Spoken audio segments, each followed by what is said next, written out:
Gavumenti nejangwa habeji 17 bayocibwe hakabora kumanya 13 kandi gavumenti ekacera amagufa gabo konka banaba basigire batara kumanya bukomoko bwabo and gavumenti eriyo netebekana so kubazika bayima yo kubora baro kubacira okuza kubazika.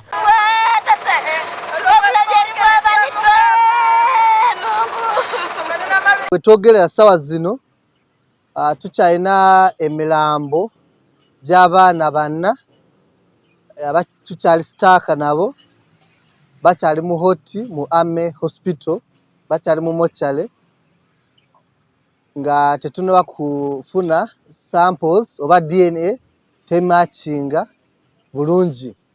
Lieutenant Joe Walusimbi oryomujwekero wa president wa district ya Kasese najango bariono batebekanisa okubako basa kuziika embereji. To see that we at least we temporarily bury them somewhere until when we get the proper owners of the bodies to come and take them. But we're encouraging more parents to come and test then we can easily give them to take them for decent burial.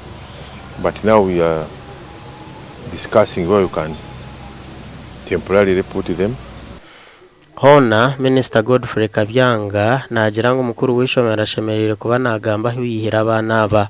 I think the director of the school now should answer, should tell us where he got those children, where he got all the children from, so that we can widen our investigations. Because there are so many theories which you can think about. Paris of government topical DNA ebinisibiyeto rwam twaba nabirunga nibihayi nasantu nakwa matala tutebya tukokola tuneshe milambo yikinamwa kisuki dinye mabi yabere batubwira tusebere ninga government twatikaye. Bishop Moses Okum or Bishop wa Pentecostal Church ezo mu Rwenzori we yagumya abantu agumza government eriyo nekore kiruko basika ahanshonga zebyo kwerinda omucangeki.